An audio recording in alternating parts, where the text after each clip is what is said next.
Anna Kauffman. Picture this. In the middle of the quad between the library and gym, there's a huge metal wheel mounted on an axle. Your task is to get that wheel to spin as fast and as long as possible. So, where would you begin? Personally, I'd recommend using the flywheel effect, a concept popularized by strategist Jim Collins and adapted by Amazon as its guiding business model. I first came across the flywheel effect while studying marketing analytics here at Juniata. In the business world, the flywheel replaces linear strategies with a dynamic approach to growth that harnesses momentum. While sustaining momentum is great for business and could be even used to spin the wheel on the quad, the flywheel effect got me to thinking, what if we looked at this concept outside of the office and it became the mentality through which we viewed the world around us?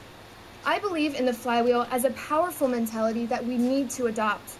To me, the flywheel image emphasizes the momentum required to make lasting social change.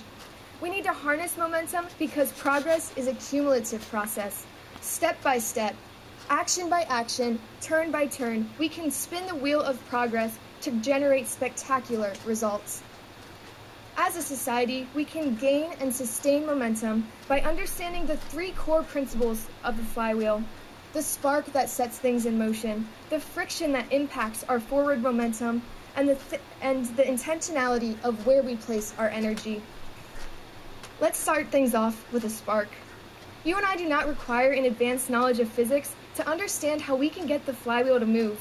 In fact, it really just comes down to Sir Isaac Newton's first law of motion, which states a body at rest tends to stay at rest, and an object in motion tends to stay in motion.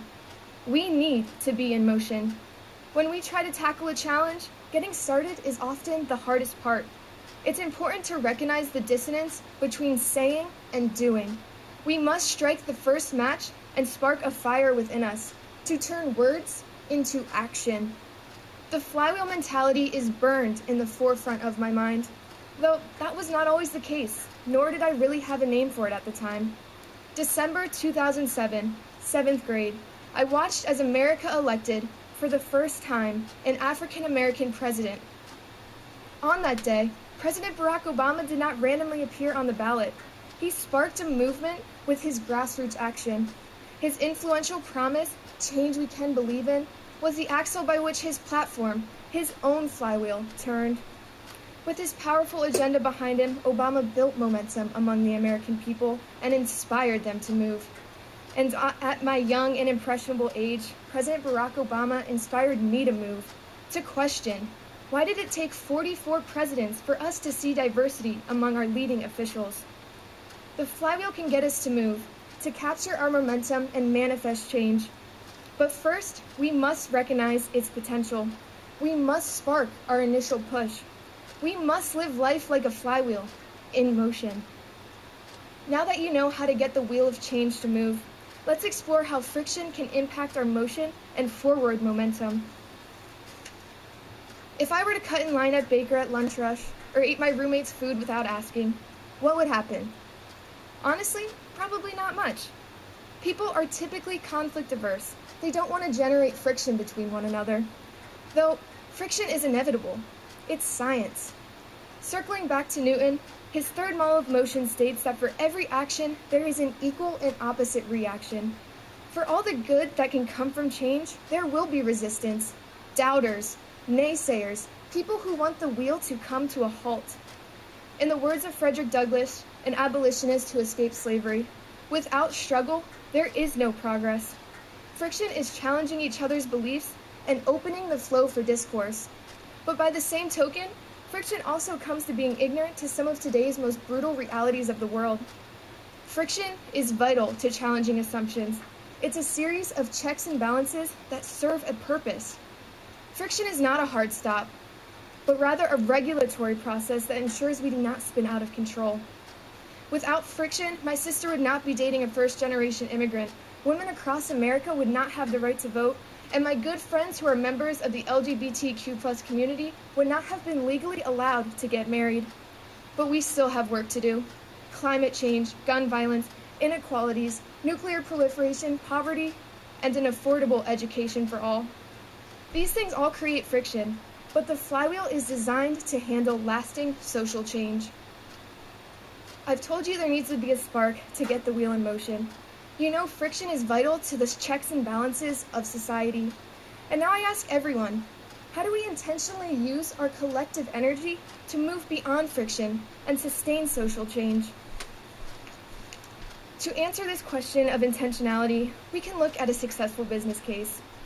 The number one principle that fuels Amazon's incredible growth is simple.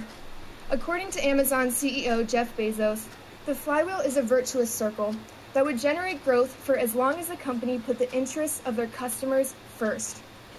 So, what is he saying? And what does that mean for us? As a society, to keep our flywheel turning, we must put our people first. Putting people first will change the way that we collectively face challenges. The power of the flywheel is that it's incredibly efficient at creating and releasing energy because no one person is in control. So let's go back to that flywheel on the quad. To get it to move as fast and as long as possible, think about the flywheel mentality. So you start with a push, but your effort goes unnoticed. You push again with great effort, and the wheel inches forward. You call out to people to join you in your efforts, a nearby student walking to class, President Troha, Mr. Oak from Baker, and many others. Soon, there are countless pairs of hands pushing the wheel. After minutes of exertion, the wheel finally completes one turn, then two. Push after push, turn after turn, the wheel's momentum builds steadily until at some point, aha, breakthrough. The wheel is powered forward through the force of its own weight in our intentional motion. Whose push tipped the scale does not matter. What matters is that we are in motion. I believe that living with a flywheel mentality enables us to harness and understand the energy we need to propel our society and world forward.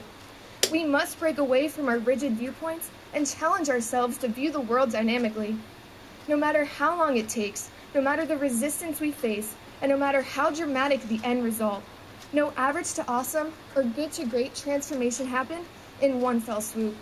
There is no single defining action and no wrenching revolution. Each turn appears small and trivial initially, but creates the opportunity to move towards more ambitious results.